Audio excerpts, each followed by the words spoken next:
रूस ने कर दिया है यूक्रेन पर हमला, राजधानी कीव सहित कई शहरों में धमाके शुरू। यूक्रेन के साथ जारी गतिरोध के बीच रूस ने हमला कर दिया है। रूस के राष्ट्रपति व्लादिमीर पुतिन ने सैन्य कार्रवाई की औपचारिक घोषणा की है। इसके साथ ही रूसी राष्ट्रपति व्लादिमीर पुतिन ने यूक्रेन के खिलाफ रूसी ऑपरेशन में हस्तक्षेप करने वालों के खिलाफ जवाबी कार्रवाई का भी संकल्प लिया है। वहीं इस ऐलान के बाद संयुक्त राष्ट्र यूएन ने पुतिन से युद्ध रोकने की अपील की है। यूएन ने कहा कि रूस अपने सैनिकों को हमला करने से रोके।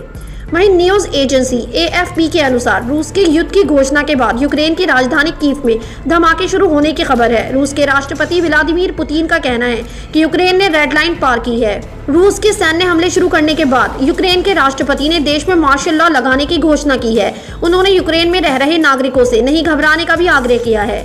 वहीं रूस के रक्षा मंत्रालय का कहना है कि यूक्रेन की वायुसेना बेअसर कर रहे हैं। इसके लिए सटीक निशाना लगाने वाले हथियारों का इस्तेमाल किया है। वहीं हमले के बाद यूक्रेन के राष्ट्रपति वोलोदिमीर ज़ेलेंस्की का कहना है कि दुनिया को रूस के हमले को रोकना चाहिए।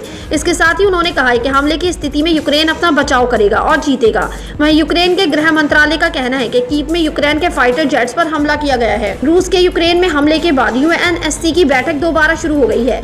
बैठक में यूक्रेन के राजदूत ने कहा है कि युद्ध के अपराधियों का कोई शुद्धिकरण नहीं होता, ऐसे लोग सीधे नरक में जाते हैं। आपको बता दें कि पिछले कई दिनों से रूस और यूक्रेन के बीच तनाव बरकरार था। इसको लेकर यूरोप सहित पश्चिमी देशों ने दोनों देशों को बातचीत के स्तर से हल ढूंढने को कहा था। इसी बीच रूस ने यूक्रेन के 2 इलाकों को अलग देश के रूप में मान्यता दे दी थी। इसके बाद यूरोप सहित अमेरिका व अन्य देशों ने रूस पर कई प्रतिबंध लगा दिए थे। प्रतिबंध के बावजूद रूस ने आज युद्ध की घोषणा कर दी है। न्यूज एजेंसी AFP के अनुसार राष्ट्रपति पुतिन ने औपचारिक तौर से युद्ध का ऐलान कर दिया है। ऐसे में पूरी दुनिया सकेत में आ गई है। संयुक्त राष्ट्र ने पुतिन को युद्ध रोकने को कहा है। वहीं पुतिन का कहना है कि यूक्रेन पर कब्जे का कोई इरादा नहीं है। वहीं रूस ने यूक्रेन की सीमा पर कमर्शियल विमानों की उड़ानों पर रोक लगा दी है। रूस के युद्ध की घोषणा के बाद राष्ट्रपति पुतिन का कहना है कि यूक्रेन की सेना सरेंडर करे और अपने घर जाए। वहीं नाटो देशों को लेकर पुतिन ने कहा है कि हम सभी तरह के नतीजों के लिए तैयार हैं। किसी ने अगर ऑपरेशन में दखल दिया तो उसको अंजाम भुगतने के लिए तैयार रहना होगा। रूस के यूक्रेन पर हमले के ऐलान के बाद अमेरिका के राष्ट्रपति जो बाइडेन ने कहा कि दुनिया की प्रार्थनाएं यूक्रेन के लोगों के साथ हैं जो रूसी सैन्य बलों द्वारा अनुचित हमले का शिकार हुए हैं। राष्ट्रपति पुतिन ने एक पूर्व नियोजित युद्ध चुना है जो एक विनाशकारी साबित होगा। अमेरिकी राष्ट्रपति जो बाइडेन ने कहा कि हमले से होने वाली तबाही के लिए रूस अकेला जिम्मेदार है।